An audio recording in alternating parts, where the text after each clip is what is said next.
All right, great. So I hope everyone is fueled up and ready for the next two talks. So our third talk will be from Silva Licorice, who is an RL hobbyist who's interested in teaching agents to play games. And in particular, he was the lead of a project to create the first ever bot to play the game Teamfight Tactics at a human level. And he will be talking about MCTS policy improvement. So thank you.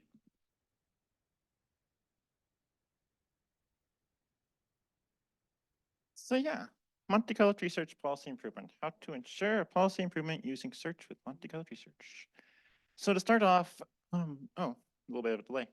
So there's two types of reinforcement learning in general. You can have model-based or you can have model-free. In this talk, we're going to be talking about model-based. And specifically, we're going to be talking about a subset of model-based, which is going to be planning algorithms, specifically search.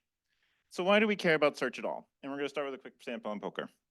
So early on in the days of poker, people were building these bots for a poker competition, and every year they're getting about 7 times larger and 7 times larger, and they're being that much better, and they'd win the reward for that year. But that really isn't scalable because, well, we know what happens when it goes 7 times larger every single year. So at some point, they decided to add, or someone came up with the idea of adding search. Just basic search, nothing particularly fancy, just play out a few actions, play out a few trajectories, see what happens. Let it think for up to 30 seconds. And what happened? You get an improved performance equivalent to 100,000x in size. And just adding the basic search to the game for poker. So when is this actually particularly useful? So it's useful in one major case, when there's a difference between the generator and the verifier. When the problem is easy to verify, when it's easy to say how good is my state versus it's hard to figure out how to get to this state. Some examples of this are chess, programming, search algorithms, TFT, maybe even speech. So let's start off with just going quickly over what the Monte Carlo tree search is. In general, it is value advised search. So search where we actually think we're going to do good, search the states that actually matter, and ignore the states that don't necessarily matter too much. So we're also going to be able to evaluate at future states rather than just at the present state. A lot of model-free methods are just going to be looking at just the current state. What do I think my policy is at this state and not necessarily into the future? We're looking at the future. So the steps, we're going to do selection, expansion, simulation, backprop, repeat. So for selection, we want to select a node. For example, this node. Expansion, we want to create a new node on it. And then we're going to simulate it. This can be with a regular simulator like with Go, or it can be in your own model. You can use a model to simulate this. Both ways work. And then you're going to update the values back up the tree. So the first real application for this was from DeepMind. It was an algorithm called AlphaZero. It was used MCTS, they used their own simulator, and it was able to play the game of Go at superhuman performance at 5200 ELO. But interestingly enough, if you took away the search from this model, it only reached about 3000 ELO, whereas humans, about 3200. So without searching at all, this wasn't better than the professional humans. Even though it was trained for some ungodly amount of time on some ungodly amount of compute, still didn't do better than humans if you don't have search. So even at the time with search, this was the state of the art. It's about 4 years ago, approximately, maybe 6 years ago. So against Stockfish at the time, it had about 30% win rate at white, traded even with black. Elmo, up to 90% win rate. So the next step after this was a model called MuZero. So this was taking AlphaZero and now expanding it to states in which you cannot sample. Expansion to AlphaZero to domains that don't have any known rules. So first, how are we going to do this? First, we're going to do selection. We're going to maximize over an upper confidence bound. It's going to look something like this. This equation has a lot of numbers, has a lot of letters. Essentially, it's just saying we want to be able to pick nodes that we think are interesting, that we think are high value, and we don't want to pick nodes that are going to be the same that we've already picked a bunch of times. There's this visit counts, you're going to see it twice down there. One over the summation, one over the current node. Secondly, we're going to do is we're going to expand it. So we have a policy network and we have a value network. These are both going to be part of what's called the prediction network in MuZero, and these are going to be part of expansion. Next, you're going to simulate it. So with MuZero, we have a dynamics function. The simulation is done with a neural network, and it creates a new reward and a new hidden state. And for AlphaZero, it's done using a simulator. Simulator for Go sends out your reward, sends out your hidden state. You basically use the representation network again. So to create a target policy with this, what we're going to do is we're going to look at the visit counts. So for example, if you have 3 here, 1 here, 7 here, we're going to call it 6 because I don't know how to count. And we're going to normalize this in our new policy, 613, 6.6.1.3. And that is an improved policy because we looked at these future states, we got more information than we did at the root node. So now that we know more, we can create a policy that is better than our current state. So this is done on Atari. The original paper in DeepMind used Atari. Online DQN is a model-based implementation. It did better on Atari of 47 out of 52 games, equal on 3, worse on 2. I haven't looked into those 2 yet. They might just be ones that search doesn't do too much for. So a little bit of a summary of this. It classically takes a one-step problem with model free and turns it into something with search. And it allows for future state evaluation. So one problem you may have here is since we need to actually look at all of these actions, since we need to go over this entire action space to increase a better policy, because if we're going to look into the future to know more about our actions, how much value they have, you have to be able to say what each action's value is. And with Go, there's 361 actions. That takes a lot of simulations to be able to converge here. DeepMind used 800 simulations for this. And well, with Go, it makes it a little bit easier because each time you take an action, you reduce the action space. But with some problems, that's just not feasible. So another problem with this is, for example, this sample MuZero used 200 million steps to train this model. A lot of people don't have a machine that can go 200 million steps at 800 simulations. Just not possible. Not everyone is Google. So let's talk about a third paper, Gumbel MuZero. Monte Carlo tree search consolidated to high value states. So this is the paper. It was done by Ivan Tahanko and David Silver. I know I butchered that pronunciation. So the first step in this process is going to actually be the same as MuZero. We're going to start with a policy and we're going to add some dialect noise. This is basically just some exploration noise. The second step we're actually going to do is we're going to add a Gumbel noise. So this noise is very one-tailed. You're not going to see many negative values, but you're going to see a lot of large positive values. This allows for a lot of exploration on different states that you might not otherwise see very often. So let's create some noise. In this, you'll see there's a 2.1, 2.2, but there's not going to be any negative 2s because this is one-tailed. If you include more numbers, you're going to see 3s, 4s, whatever. And now we have the nodes that we're going to select for. So when using MuZero, you're going to sample your policy based off the probability distribution using softmax. With Gumbel MuZero, we're not doing that. We're just looking at the 4 highest values, or M highest values. So this is going to be 5.4, 5.6, so on. Without replacement, just the highest values. We already added exploration. And then we're going into this really fancy looking graph, which essentially every time we want to half the number of actions that we're looking at, and we have a total number of simulation budgets. This number is 20 in this particular case. So when we have a total number of simulation budgets, we want to know how many simulations we want to apply to each action. So the first time, in this particular case, you're going to add 8, then 16, 8, 4. But with our example, we started off with 4, with 20 simulations, you're at 8, and then 12. And when we're going to select actions, this is actually the same formula as MuZero. Don't worry too much about that. So 8 simulations, we come out with these values. So 0.8, 0.6, we're going to half it. Again, we're not sampling from this, we're just taking the top 2. So in this case, it's going to be the 0.8 and 0.6. So now, since we did some simulations, we actually have the values for this 0.01 and 0.04. We know these are the values for that policy. And then we're going to simulate the rest of it. So we have the values for 1.5 and 1.9. But what we care mostly about is the value for this highest node, because this node that is the highest is what we're actually going to be using in the environment. It's what we're going to take out and we're going to use as our next action in the space. So then to create a target policy, we only have the values of 4 actions. We don't have values of all these. We didn't simulate every other one. So what we're going to do is we're going to take these 4 actions that we have, and then we're going to say the rest is going to be the average. It's not as good as our best state. We know it because we just simulated. We have a best state. We know what we're taking in the environment. But we still want to actually be able to do exploration later on training. So We don't want to set it to 0. We don't want to set it to some arbitrary value. We want to say that later on, we still want to be able to look at these actions sometimes. We still want to be able to sample them. So we're going to set it to the average. And Gumbel noise is going to allow us to sample it into the future. So one of the things this was able to do is even with low simulation count, you actually get decent results. So for example, even with 16 simulations, that's 2, 4, 16, Gumbel Zero got to about 2,500 yield, 2,300 in the game ago. MuZero didn't even find anything. No learning whatsoever on 16 simulations because it wasn't able to create a policy. It wasn't able to create a policy improvement on its current policy to be able to learn it all. 32, you're almost maxing out with Gumbel MuZero as far as how much ELA you can get.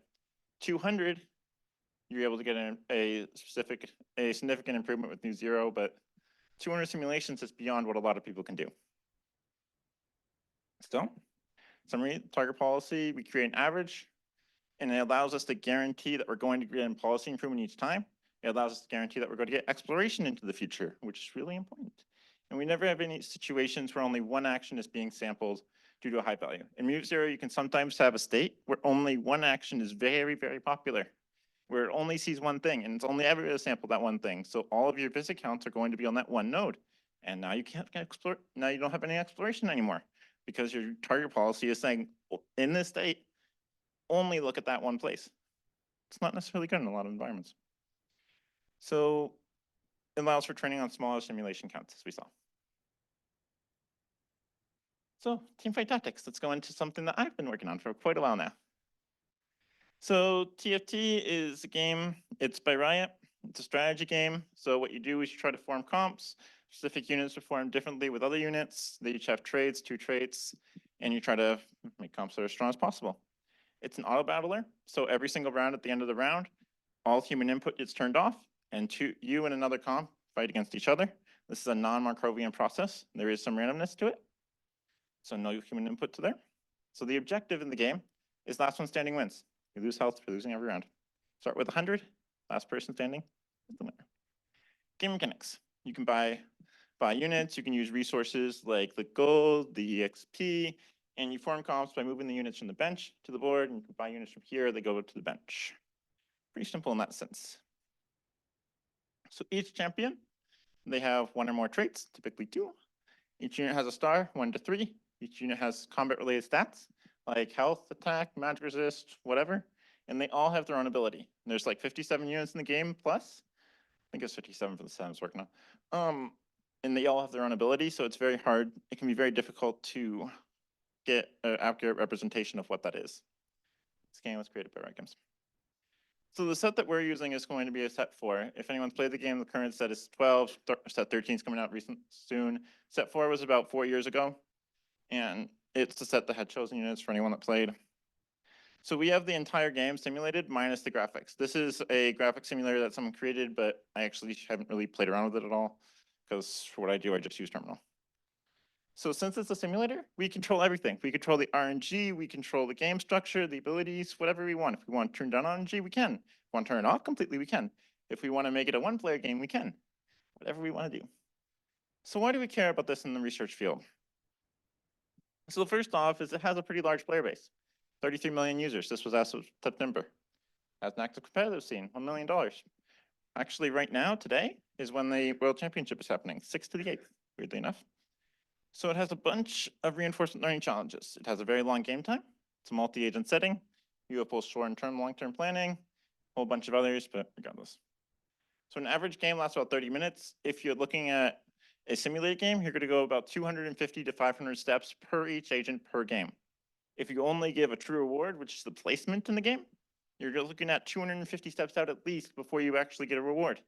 Practically impossible. So you're going to need those additional auxiliary rewards like they were talking about earlier to be able to find some sort of learning curve in this type of game. So it has a very complex learning curve, like even for people.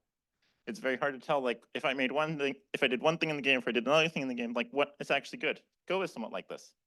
It's hard to say, is this move good, is this move bad? It's hard to be able to tell, like, am I doing the right thing? It's a strategy game in that sense. So it has both short and long-term planning. You're constantly deciding what position you want your team to be, and you're also constantly deciding what you want your end game to look like. Sorry. Short-term planning. Things like, who am I playing next? What is the positioning on my comp? Where are my units located, essentially? So long-term planning, how much health do I have? What round is it? What is my comp? How am I looking towards the end of this game? So a normal game is played with 8 players. But every round, 2 people face off, loser loses health, winner keeps the same health. But there's a challenge with MuZero.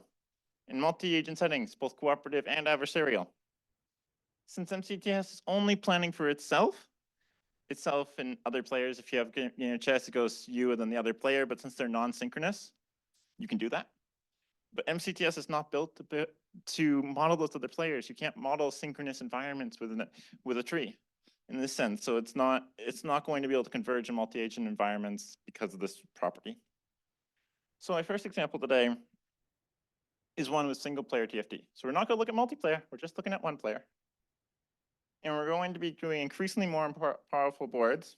And when you lose one round, game over. Done. But each round, you get +1 reward. End of the game, -1, and the game ends. So we have a couple challenges here. One, we have a very large action space. So we have about 2,000 values in our action space. 2,090. Not 361 would go, which is large action space. 2,000, over 2,000.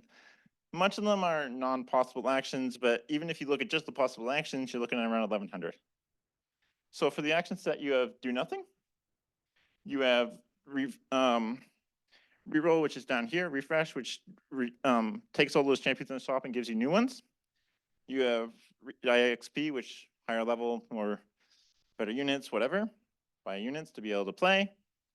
And then you have this move action, which is most of our action space, 670. Dun, dun. All these different places that you can move through. There's 28 board slots and 9 bench slots.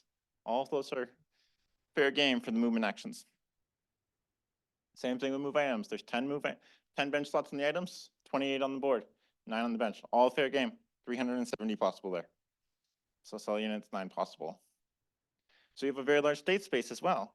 So each board, the input is going to be your board, bench, shop, trade, scalars, all these things. And if you're looking at a vector with one time step with one player, you're looking at almost 1,500 values. With the physics simulator, we were looking at 12. Very different landscape. If you're looking at a token representation, it's going to be 52 tokens for those of us in the NLP world. So to solve this, we're going to be using Gumbel Zero. We're not going to be using any environment-specific customization. It's going to help us with large action spaces. It's also going to make low action values completely irrelevant. So we don't care what the lowest action value is. We don't care what makes us lose quickly. We care about winning. So we don't need to know what the lowest action value is in the return. So one problem that we can have is when you're using actions and you are able to sample actions that are completely impossible, one of the things that can happen is you'll be able to sample actions that you could never sample at the root. And because you can never sample it at the root, you're going to end up with undefined behavior, which is what's going to happen with all these nodes in the red. All these red nodes are going to be actions that you can never actually sample at the root. And as such, you're never going to be able to train. You're never going to have any information about them. So they're always going to remain an average value because of how target policy is generated. So it's going to be possible to sample these. So you're going to end up with undefined behavior. So solution, I should have deleted these 2 red nodes as well. My bad on that. Mask them off, get rid of them. Do that on the other samples. Most of these default implementations, like for example, there's a GitHub called Light0. It does not come with masking after the root node. It doesn't give you that option. You have to be able to implement this yourself when looking at this if you're using these algorithms. And you have a situation where you have impossible actions in your action space. So one solution to the large action space is that we're not sampling, all the actions are not getting, sorry, once again. Every action that is not sampled is set to the average value. So all of these, in a regular game, many of these movement actions we're not going to be using. Maybe these buy actions are going to constantly be available, but like, for example, move here to here, probably not available. Most of my item actions are not going to be available, but they're always going to be able to be sampled eventually because when they become available, they're going to be given that particular state. So Gumbel noise allows all actions to be simulated every so often. Again, allows us to help us with the large action space. And we never completely forget actions, which can happen with MuZero. So with a large state space, we only generate the observation once every step, just once.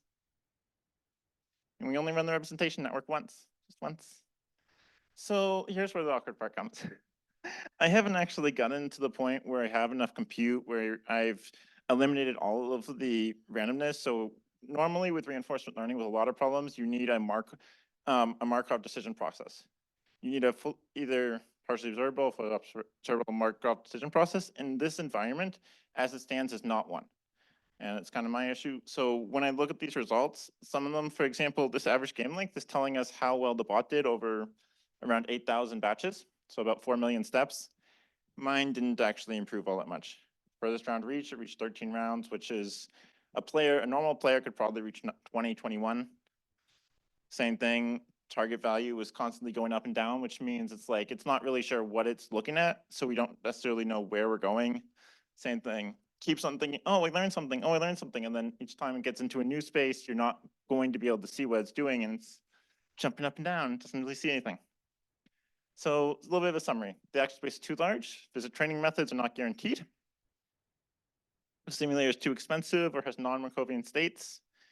Your AlphaZero style setups are not possible. So like, for example, if state A can go to both B and C, your regular simulator is not going to be able to work in that sense. Or if it's just too expensive to run, like a lot of robotics in robotics applications. And then also, Gumbel Zero can expand to really difficult problems. I have one more example for us today. It's the example in positioning. How do we position units? How do I position my units to maximize the damage dealt or to minimize? This is an entire episode space. It's a very small problem in a sense. We're using a leveling system. When we start off learning, we're going to be at very simple problems. We're going to look at level 3, and then we're going to constantly get more and more and more difficult problems as we move along. And then we're going to start to ramp up. It's a short-term planning problem. This entire set is one episode, like I said.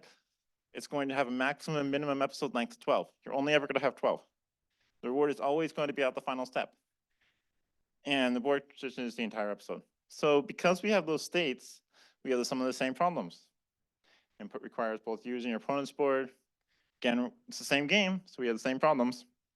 And we also have a very complex reward function because it's small changes can make a big difference. Same thing in Go, essentially. But here we have access to the simulator. Before we had like problems with MDPs and problems with like cost of the simulator. Now we have access to a simulator because it's a very fast problem. Our simulator runs in 0.4 seconds. It's really quick. And we have a set number every round, low cost. So when designing this, we can now we can change our tree. So the blue nodes are going to be reward 0. The green nodes, and blue nodes are MuZero type of nodes. So they get their construction from the dynamics network. The green nodes are always terminal states. These are going to be AlphaZero nodes. So there are problems and algorithms where you can combine both MuZero and AlphaZero together to find a solution. So one problem you may end up running into is if using a visit count and you have something like this and you have terminal states, because if you terminate this node, even though it has a really high value, it's going to turn into a state that you really don't want to visit because the visit is only visited once, if that makes any sense. So in this particular case, even though this is a value 10, since this was visited 6 times, this was visited once, your target policy is now 0.6, 0.1, regardless of the value of this particular state because it's terminal. Solution, just allow it visible multiple times, just don't expand it. This is not, again, another thing that is not implemented in most default repositories. Short-term problem. Same thing, long-term state space, large state space, complex reward. And this time, the target value is kind of saying like, how good is my state going to be over time? And I only trained this for about 1,100 batches, which is about 500K steps, which isn't necessarily that long, considering like Google went to 300 million steps. But I was starting to see a little bit of improvement over time. I think I messed up a little bit on some of the particular parameters though. Like my learning rate is way too high. Second run, I didn't see such nice improvement. So if it's small enough, like if your action space is small enough, MuZero is fine. You don't have to use Gumbel MuZero. Just be mindful of what can happen with terminal effects. And MuZero and AlphaZero can be applied to problems with long horizons and short horizons. Although I will say you're probably going to want, with short horizon problems, you're probably going to want to be model-free algorithms just because the entire problem is a little bit more defined. Whereas planning, you might apply to problems where you can look into the future and the transitions are very complicated. And that is my speech. Thank you very much.